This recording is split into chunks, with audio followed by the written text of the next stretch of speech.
but you've been whack your whole career. Ain't it 2 billion people in China? You can't even go platinum over there. Hold up, I said, Joe, but I ain't worried about you having a gun on your waist. Because if you gonna pop something, you need to pop them nasty ass bumps on your face. I said, Joe, I live what I wrote. At your show, ain't nobody spitting your quotes. The only time your fans support you is when your air conditioner's broke. I said, Joe, I'm got a 30-30. Fucking with me is risky. Add that up and what you gonna get? 60. Serius Jones, aka Serius Jones, born December 25th, 1982. The first thing you think when you see a street ball player that's outstanding and playing at a higher level than anyone else on the playground, you think to yourself, who's that? I want to know more about his story because he should be in the NBA. What happened? Most people think of the NBA as the highest level of basketball and can't fathom a good street ball player that didn't want to play in the NBA. Automatically, you assume maybe he just wasn't good enough or had other circumstances that caused him to supposedly fail. But that's not always the case.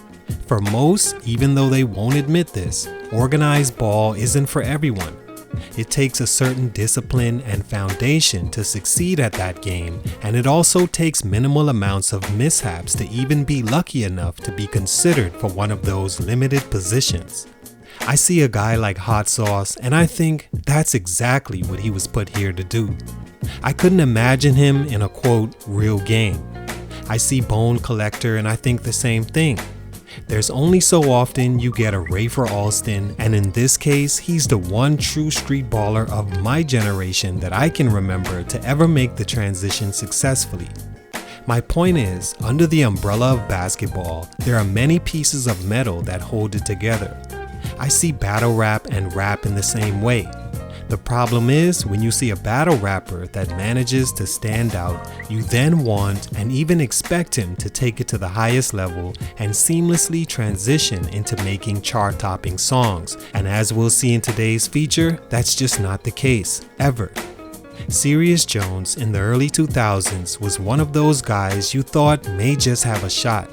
He was packaged a lot different than most battle rappers in that he actually looked the part of a mainstream rapper and had the personality to match. He made a quick ascendance in the battle rap game, winning the Fight Club in 2005 and 2006, defeating battle rap legend Jin. He went on to many high-profile battles thereafter and caught the eye of Disturbing the Peace and label head Ludacris and signed on for his chance at mainstream success. One that never came. One that should have never been expected. Why did Serius Jones flop as a mainstream rapper? Let's talk about it. It's your boy JC Stunted Growth. Let's get it, man.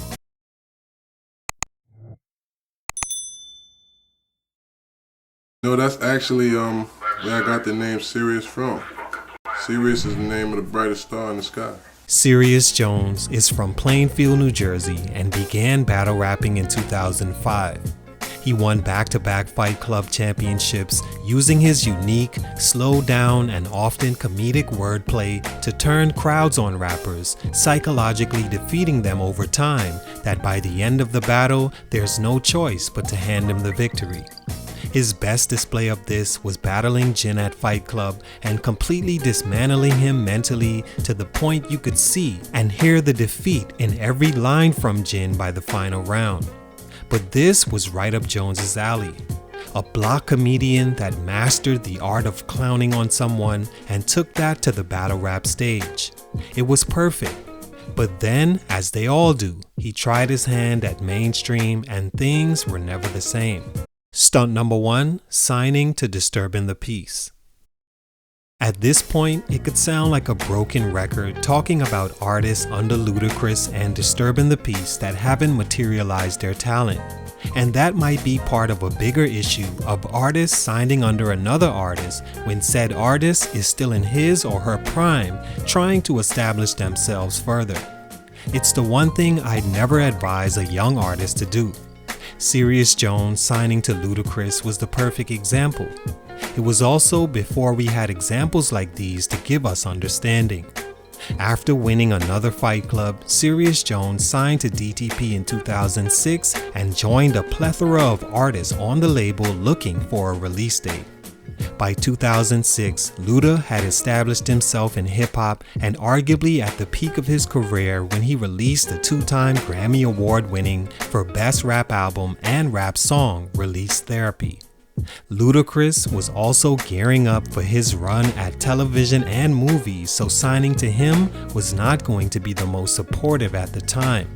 And a guy like Serius Jones entering an entirely different world wouldn't fare well in these circumstances.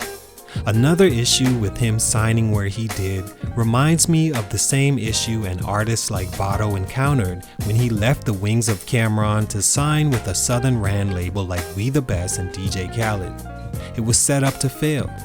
Yes, Ludacris and Disturbing the Peace had the name recognition and exposure opportunities, but an East Coast battle rapper tagging along and being managed by a rap label with such a great Southern influence was bound to drown. Serius Jones grew tired of waiting his turn and not being treated like a star, decided enough was enough and left DTP after a year and some change, never releasing an album. Some close to the situation have claimed Serius Jones was being a diva throughout the ordeal, never quite understanding the work needed to be the star he thought he was. Stunt number 2, going mainstream in the first place. I think another growth stunt for Serius Jones was him even attempting to sign with a label in the first place. Of course, this is all in hindsight and is something I think today's hip-hop genre battle rappers are doing a lot better job at just sticking to what they do and what works for them, while still having avenues to make good amounts of money. Back then, like street ball, at some point it was expected you try your hand at signing a record deal and putting out great music. The problem there is, and I think this needs to be the clearest point of the video, is the fact hip-hop music is completely different than battle rap. Is battle rap even music, or is it really spoken word and performance art? I think it's the latter. To make hip-hop music, you need instruments of some sorts alongside you in most cases. Battle rap is beatless, so a battle rapper even choosing the right beats to rap on is expectedly foreign to them.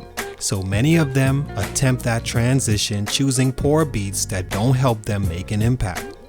Also, a difference is flowing on said beat. You must have a voice that sounds well with the beat and even enhances it, sounding like its own instrument that meshes perfectly. To me, Serius Jones's voice didn't mesh well on beats and his rhythm always seemed lacking excitement when over a track. So should he have even tried to go the mainstream route? Well, like I said, this was 2006-2007. Everyone was trying new things in hip-hop. Unfortunately, Serius Jones was one of the battle rap artists that had to experience the negative outcomes of battle rappers going mainstream for the rest to have as example. Stunt number 3 was never meant to be. And for the first time in Stunted Growth music history, I'll use this as a chance to say, as clearly as it may not seem, Serius Jones was not good enough to be a mainstream rapper. Does that mean he wasted his time with music? No. He used his negative industry experience to get him back on the right track, so to speak, and return to the arena he was most comfortable. Was it because talent he didn't succeed in the rap music game? Yes, unfortunately, it was because he lacked talent. But that's like saying Michael Jordan lacked talent as a baseball player opposed to basketball. Michael Jordan may have been the greatest athlete to ever live, but in the wrong arena, or field in his case, you wouldn't know that. On beats requiring a certain rhythm, structure, cadence, just your voice and not the crowd-pleasing charisma, this was a struggle for Jones and it showed in his music. Was he a garbage hip-hop artist? No, it just wasn't meant to be on industry terms. All in all, Serius Jones is still doing his thing. His battle against Jin is an all-time classic, as was his versus Murda Mook and Charlie Clips. Yes, the Math Hoffa thing happened, which to me is unfortunate. That's a part of his record, and it even came to that in an otherwise good matchup. But Serius Jones is still on the battle rap scene where he should be and making a way for himself doing what he loves.